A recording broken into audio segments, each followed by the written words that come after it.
उमाशंकर जी, good morning. नमस्कार। नमस्कार। बहुत बहुत बधाई आपको पर्यावरण दिवस की। आपको भी बहुत बहुत बधाई, पूरे परिवार को बधाई, दूरदर्शन परिवार को बहुत बहुत धन्यवाद। Thank you. जैसा कि हम जानते हैं कि जल ही जीवन है और आप कितने तालाब देखते हैं अपने आसपास। बचपन में तो बहुत तालाब हुआ करते थे, लेकिन आजकल तालाब देखने को कहाँ ही मिलते हैं। तो साथ में हमारे स्टूडियो में जुड़े हैं Ramveer Tanwar ji, who is known as the pond man of India. आइए उनका भी स्वागत करते हैं।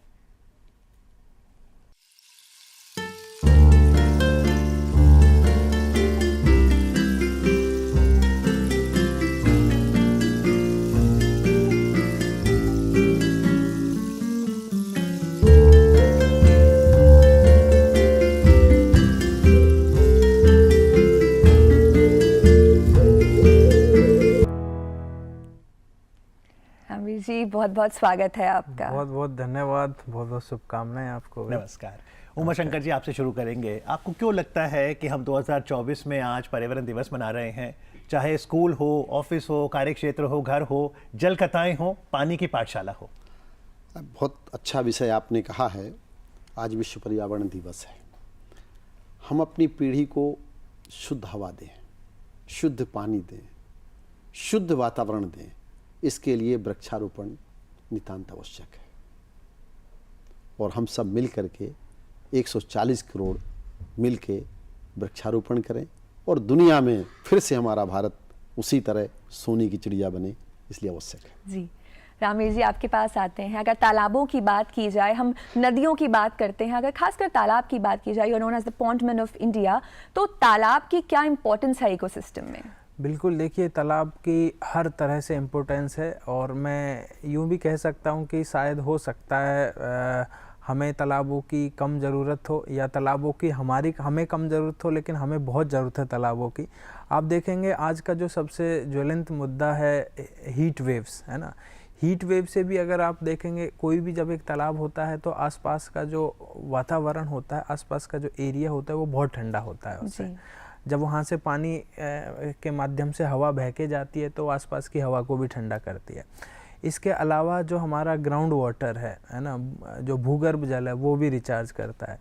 और उससे भी ज़्यादा जो सबसे महत्वपूर्ण चीज़ है, उतने सारे जो जलीय जीव हैं, उतने गर्मियों में पक्षियों को पानी नहीं मिल पाता है, आवारा पशु घूमते रहते हैं, उनको पानी नहीं मिल पाता है, इवन हमें नहाने के लिए पानी नहीं मिल पाता है, जो बचपन में हम कूद कूद के नहाते थे। तो वो सारी चीज़ें नहीं है और उसी सब चीज़ को प्रोवाइड कराने के लिए तालाबों की। और एक बड़ा इंटरेस्टिंग सवाल उमाशंकर जी, आपके किसी परिचित ने पूछा था कि अगर आपको रोज नहाना है तो 100 किलो पानी में नहाना चाहेंगे कि 100 ग्राम? ये 100 ग्राम में कैसे नहा सकते हैं? बिल्कुल सही है। मेरी माँ ने बचपन में मुझसे कहा था कि बेटा 100 किलो पानी में नहाओगे कि 100 ग्राम में? तो मैंने कहा 100 ग्राम में अच्छा नहा सकता हूँ कि 100 किलो में? बोले 100 ग्राम में। तालाब में जाइए और डूब के चले आइए। तो जो हमारे पुरखों के जल जोड़ने के बेजोड़ तरीके थे वो आज भी कामयाब है। कौन कहता है कि अपने साथ जब व्यक्ति परलोक जाता है कुछ नहीं ले जाता? ले जाता है। जब मैं जाऊंगा 5 कुंटल लकड़ी ले जाऊंगा। मेरी माँ गई 5 कुंटल ले गई, पिताजी गए 5 कुंटल ले गए, मेरी पत्नी जाएंगी 5 कुंटल ले जाएंगी, 20 कुंटल लकड़ी मैं अपने साथ ले जाऊंगा। अगर मैंने 5 पेड़ नहीं लगाए, और एक पेड़ को तैयार होने में 25 वर्ष लगता है, काटने में 5 मिनट लगता है हमको, इसलिए वेदों में कहा गया है एक पेड़ 10 पुत्र समान। और ये सामुदायिक पहल होनी चाहिए। हम खुद से करें, हम दूसरे को नहीं, खुद से पेड़ लगाना होगा। अब जिस तरीके से जलवायु परिवर्तन हुआ है, पृथ्वी को बुखार आ गया है, माँ मिट्टी माँ है। अगर 100 किलो पानी बहता है तो उसके साथ में 10 किलो मिट्टी बहती है और वो मिट्टी, उपजाऊ मिट्टी 1000 साल में तैयार होती है। इसलिए जो इस वर्ष का जो विश्व पर्यावरण दिवस का जो संदेश है वो माँ मिट्टी को बचाना है, माँ मिट्टी को स्वस्थ रखना है। Coming back to you Ramveer ji, अभी इस डिस्कशन में हमने बात करी कि जब वर्षा होती है तो बहुत सारी जगह पे ऐसा होता है, फ्लडिंग हो जाती है जिससे टॉप सॉइल इरोजन भी होता है और गर्मी के टाइम पे सूखा पड़ जाता है। तो इसका क्या उपाय है, क्या क्या स्टेप्स लिए जा सकते हैं? उसका देखिए एक ताज़ा उदाहरण हमें अभी बेंगलोर सिटी में देखने को मिल रहा है, है ना। अभी पिछले 2-3 महीने में वहाँ पे वाटर स्केर्सिटी की बहुत सारी न्यूज निकल के आ रही हैं, बहुत सारी ऐसी तस्वीरें वीडियोज निकल के आ रही हैं कि कॉरपोरेट्स अपना ऑफिस बदल रहे हैं क्योंकि पानी उनको नहीं मिल पा रहा है। जबकि आप 2 साल पुराने मानसून की तस्वीरें देखेंगी, गूगल पे सर्च करेंगे तो पता चलेगा वहाँ पे अर्बन फ्लड था। वही लोग ज़्यादा पानी से परेशान थे 2 साल पहले और वही लोग अभी पानी की कमी से परेशान है। तो that is all about the water management. अगर वो झीलें जो जिनमें अभी सिल्ट भरी पड़ी है, जिसमें अभी कचरा भरा पड़ा है, अगर उनको हम अच्छे से खाली कर लें, उनको अच्छे से कंजर्व कर लें और उसको बारिश का पानी इकट्ठा करने लायक बना दें, तो जो पानी अभी मानसून में वहाँ पे अर्बन फ्लड क्रिएट करेगा, बाढ़ क्रिएट करेगा, वो पानी उन तालाबों में, झीलों में जाके भर सकता है। और अगले साल अगर मान लो वहाँ पे पानी की कमी हुई तो उन्हीं तालाबों के माध्यम से ग्राउंड वाटर रिचार्ज होकर हमारे गिलास तक भी आ सकता है। तो वो एक तालाब है जो एक पंथ दो काज की तरह काम कर सकता है हमारे लिए। तो हमें ज़रूरी है वाटर मैनेजमेंट करना प्लस आसपास की झीलों को, तालाबों को बचाए रखना। जी, लेकिन ये जो बाढ़ का संकट है, सूखे का संकट है, ये कोई आज की बात नहीं है, इस पर जरूर पुरखों ने भी चर्चा की होगी। और आपको तो पुरानी विधियों और टेक्निक पर अध्ययन करने का बहुत शौक है, आपने जल साहित्य भी बहुत पढ़ा है, तो इतिहास क्या कहता है? इतिहास में क्या सॉल्यूशन थे उस वक्त मानवता के पास? हाँ, देखिए हमारे यहाँ भारत में 25 लाख लगभग तालाब थे। और तालाब क्या करते हैं? तालाब पृथ्वी के जो परिवर्तन या कह सकते हैं उसको वातावरण है, वातावरण को संतुलित करते हैं। हमने क्या किया? दुख में तालाब बनते थे, सुख में तालाब बनते थे, उत्सव में तालाब बनते थे, दंड में तालाब बनते थे और पुरस्कार में तालाब बनते थे। हमारे पुरखे बहुत समझदार और जानकार थे। दुनिया का कोई वैज्ञानिक बादल नहीं बना सकता, बादल ला नहीं सकता, बादल वापस नहीं कर सकता, लेकिन हमारे पुरखों के पास कौन सी तकनीक थी कि पहाड़ के ऊपर भी आप जाइए, माउंट आबू में तालाब भरा हुआ है, इस समय भरा हुआ है, बादल बना देते थे। बादल बनाते थे। कालिदास मेघदूतम में बादल को बुलाते हैं, तानसेन राग के माध्यम से मेघ मल्हार गा के पानी बरसाते थे। जो नवीन विज्ञान ने, अभी प्रोफेसर लाल बहुत बढ़िया बात कह रहे थे, नवीन वैज्ञानिकों का जो बांध है उसकी उम्र कितनी है? 100 बरस है। एक नवीन तकनीक से बनाई गई ट्यूबवेल, उसकी उम्र 50 बरस है। 50 वर्ष बाद वो नीचे वाटर लेवल चला जाता है। भूजल और भौमजल, एक ऊपर का एक नीचे का है। अब ड्रिप इरिगेशन करें, किसी भी विधि की बात करें, लेकिन पानी तो चाहिए ना। सारी विधियां तब काम करेंगी जब पानी होगा। और हमारे पुरखों ने जो समुदाय का आधार पर, पानी बचाना सरकार का काम नहीं है, पानी बचाना समाज का काम है। सरकार सपोर्ट कर सकती है और सरकार, हम सब मिलकर ही सरकार है। कुआं हमारा, तालाब हमारा, जलाशय हमारे देश में 10,600 नदियां थी। आज क्या हो गया कि जब हम आज़ाद हुए थे तब एक उदाहरण के तौर पे कहा जा कि एक व्यक्ति के हिस्से में 5,000 किलो पानी था पर डे के हिसाब से। आज कितना पानी बचा है? 1400 लीटर पानी बचा। पर हर व्यक्ति की जरूरत क्या है आज पानी की? हाँ, देखिए जीवन में पानी की सदैव आवश्यकता रही है। आंखों में पानी नहीं होगा तो आंखें अंधा हो जाएगा, दिमाग में पानी नहीं हो तो पागल हो जाएगा। सबसे प्राचीन चिकित्सा जल चिकित्सा है। यातायात का प्राचीन साधन पानी था। जब व्यक्ति पैदा हुआ तो पानी से नहवाएंगे, जब अंतिम संस्कार होगा तो पानी से होगा, जब पिंडदान होगा तो पानी से होगा। और हमारे पुरखे चारों धाम की यात्रा करके आएंगे तो पानी लेके आएंगे, भागवत पुराण होगी तो पानी होगी। अब विषय चूंकि पर्यावरण का है तो रामचंद्र जी जो राजा थे वो जंगल के थे। पिता दीन मुहि कानन राजू, सभी ऋषि मुनियों ने जो ज्ञान की प्राप्ति हुई वो वृक्ष के नीचे हुई। आज का जो विषय दूरदर्शन की ओर से आपने लिया है, अच्छा विषय लिया है। और हमारी युवा पीढ़ी है जो पेड़ों के नाम नहीं जानती क्योंकि उनको बताया नहीं गया, उनकी गलती नहीं है। नहीं तो कैसे जाने ये आम का पेड़ है? आपने सही बिल्कुल बात कही। क्या है कि हमारी जो पीढ़ी है, पानी का जो बेटा है वो पेड़ है। और कुछ पेड़ ऐसे हैं जो 5 किलोमीटर ऊपर अगर आकाश में बादल हैं तो नीचे लाते हैं, जैसे जामुन, इमली, पीपल, पाकर, नीम, ऐसे पेड़ ऊपर से बादल को नीचे लाते हैं। और हमको सबको क्या करना होगा? पुनः पेड़ लगाने होंगे। एक एक व्यक्ति एक एक पेड़ लगाए, उसकी जिम्मेदारी ले ले तो 140 करोड़ पेड़ हर साल लग बिल्कुल सकता बिल्कुल। है। अभी हमने युवा पीढ़ी की बात करी, हम जानते हैं कि भारत में बहुत युवा हैं, बहुत ऊर्जा है। आपकी एक मुहिम है सेल्फी विद पॉन्ड, उससे क्या बेनिफिट हो रहा है पॉन्ड रिस्टोरेशन में? देखिए, उससे बहुत ही बेनिफिट हो रहा है और इसका जो उद्देश्य था शुरू में तो ये था कि हम एटलीस्ट जब युवा आसपास से सेल्फी लेंगे तो हमें तालाबों की लोकेशन पता चलेगी, कहाँ पे तालाब किस स्थिति में है।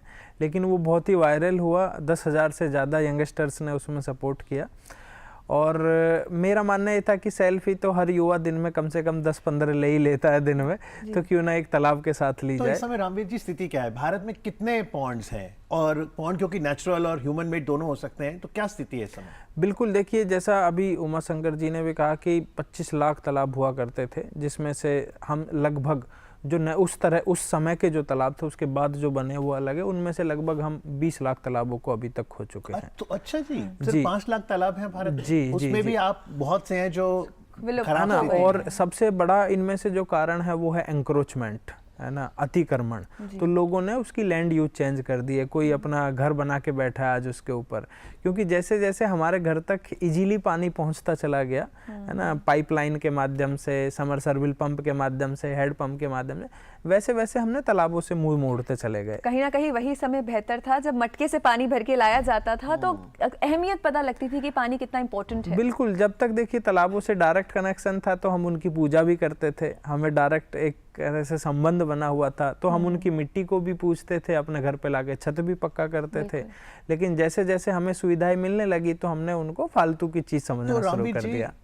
जनता को थोड़ा समझाइए, अगर आप पॉन्ड का निर्माण करना चाहते हैं तो एक आपको लैंड मिलता कैसे है और वहां पे पानी आता कैसे है, फिर आप उसमें वेजिटेशन, एक्वेटिक लाइफ, कैसे एक हैबिटेट बनाते हैं? बिल्कुल, देखिए सबसे पहले तो तालाब बनाने से पहले या रिजुवनेट करने से पहले ये पॉसिबिलिटी चेक की जाती है कि क्या यहाँ पे सच में तालाब बन सकता है। क्योंकि आप कोई ये कहें कि नहीं यहाँ पे तालाब बना दीजिए, तो हर जगह तालाब बनाना संभव नहीं है, क्योंकि उसके लिए उसका कैचमेंट एरिया देखना होता है कि भाई यहाँ पे बारिश का पानी आएगा कि नहीं आएगा।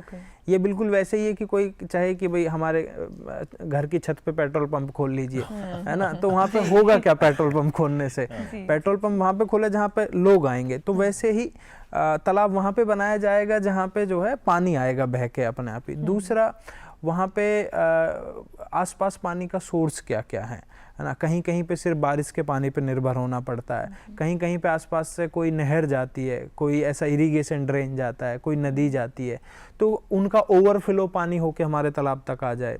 कहीं कहीं पे आसपास बहुत सारे खेत हैं, बारिश में बहुत सारे खेतों में जो है पानी ओवरफ्लो होके बहता है, तो उस बहते हुए पानी को हम तालाब तक मोड़ सकते हैं। उसमें फिर उस तरह की फिशिस और एक्वेटिक लाइफ हम इंट्रोड्यूस करते हैं दूसरे तालाबों से लाके, ताकि एक लाइफ साइकिल वहाँ पे चल सके। वो सबसे ज्यादा जरूरी किसी भी तालाब के लिए। उमाशंकर जी, भारत की अगर बात करते हैं तो हमें सबसे ज़्यादा सस्टेनेबल कहा जाता था। जो हमारी ओल्ड टेक्निक्स हैं, चाहे वो नीचे बैठ के खाना हो, मिट्टी से जुड़ाव हो, लगाव हो, तो क्या कुछ ऐसी तरीके हैं, टेक्निक्स है जो हमें आज के टाइम पे फॉलो करनी चाहिए एक सस्टेनेबल लाइफ के आप लिए? बिल्कुल सही कह रही हैं।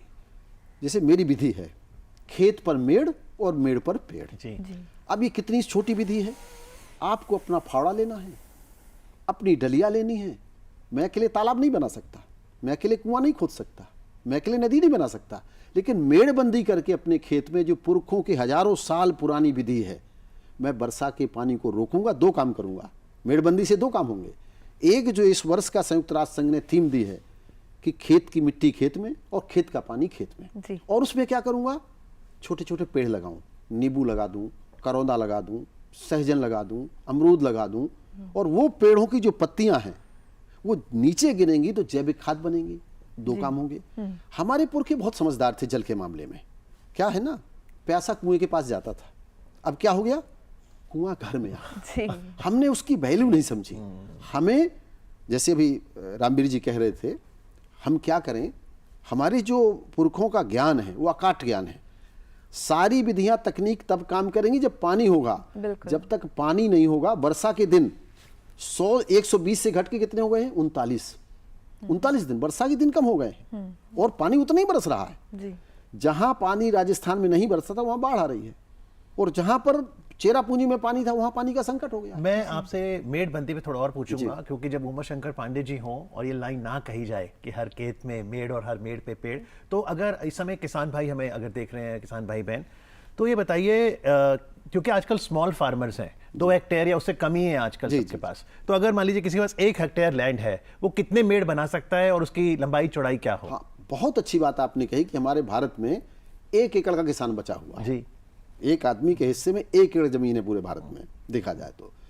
अब 1 हेक्टेयर में वो 5 खेत बनाए। अच्छा। और खेत की जो मेड़ की ऊंचाई है वो 3 फीट ऊंची अच्छा। और 3 फीट चौड़ी होनी चाहिए। अच्छा जी। अगर 1 हेक्टेयर में वो 5 खेत बनाता है तो वो पानी रोकेगा 25 लाख लीटर पानी, अगर 100 मिलीमीटर पानी बरसता है। अच्छा। अब उसमें क्या है, 5 लाख लीटर पानी तो नीचे चला जाएगा। जो मिट्टी में नमी रहेगी, जो जैविक खेती, जो जैविक उसको जीव चाहिए खेती के लिए, जो प्राकृतिक खेती की अभी बात प्रोफेसर लाल कर रहे थे, जो भारत सरकार की और तमाम वैज्ञानिकों की हमारी जो विधियां हैं, जो हमें प्राकृतिक खेती है, नवीन खेती में 9 गुना ज्यादा पानी लगता है और प्राकृतिक खेती में पानी कम लगता है। जो हमारे जल के जो देवता हैं वो सूर्य भगवान है। वरुण देवता के साथ अगर सूर्य पानी को नहीं लेंगे तो देंगे कैसे? अगर पानी में भाप बनने की क्षमता नहीं होगी तो हम प्यासे रह जाएंगे। लेकिन आप जब ये कह रहे हैं कि डिपॉजिट और कितना हम उससे लेते हैं, इससे मुझे बैंक भी याद आ रहा है। तो फाइनेंस की अगर बात करें, अगर आज कोई कहता है पॉन्ड मैन ऑफ इंडिया, हमारे यहाँ भी एक पॉन्ड बना दो, कितना बजट चाहिए, कितना खर्चा आता है एक पॉन्ड को बनाने में? देखिए, तालाब के ऊपर आने वाला खर्चा तो बहुत सारे फैक्टर्स पे डिपेंड करता है, उसके एरिया पे, उसकी लोकेशन पे, डेप्थ पे, बहुत सारी चीज़ें हैं। लेकिन यह है कि तालाब आज बनाने से ज़्यादा जो ज़रूरी है, जो पुराने तालाब हैं, जो कहीं ना कहीं तालाब हुआ करते थे लेकिन अभी एक लैंडफिल साइट की तरह वो दिखते हैं, उनको साफ सुथरा करके वापस से तालाब बनाना ज़्यादा ज़रूरी हमारे लिए आई थिंक लगता है। और उसके लिए तालाब के क्षेत्र पर डिपेंड करता है और उसमें कितना कचरा है, कहाँ पे वो है। तो कई बार 2 लाख में भी वो काम हो जाता है और कई बार 20 लाख रुपए भी लग जाते हैं। तो वो उस तरह के बहुत सारे फैक्टर्स है जिसके बेसिस पे तो कॉस्ट अभी जैसे 5 लाख हैं, क्या लक्ष्य रखें हम 2024 2025 तक, वापस 25 लाख तक कर दें? बिल्कुल, देखिए, भारत सरकार ने भी अमृत सरोवर नाम से उसके लिए एक पूरी बड़ी मुहिम चलाई हुई है। और उस अमृत सरोवर का मिशन यही है कि जो पुराने तालाब हैं उन तालाबों को वापस से रिजुवनेट किया जाए। और मैं मतलब मुझे लगता है कि अगले 5 से 10 साल में काफ़ी बड़ा परिवर्तन देखने को मिलेगा। और इस परिवर्तन में हम सभी सहयोग करेंगे, ऐसी हमारी आशा है। बहुत बहुत शुक्रिया आपका उमा शंकर जी और रामवीर जी, बहुत अच्छा लगा आपसे बातचीत करके। धन्यवाद दूरदर्शन परिवार का कि आपने विश्व की सबसे महत्वपूर्ण समस्या पर हम सबको चर्चा के लिए बुलाया। हम पानी बचाएं और पेड़ लगाएं, यही हमारा संदेश है, ऐसी हमारी पूरे देश से प्रार्थना है जी। और हम सब मिलकर इस समस्या का समाधान खोजेंगे। Thank you very much. बहुत बहुत थैंक यू सो मच।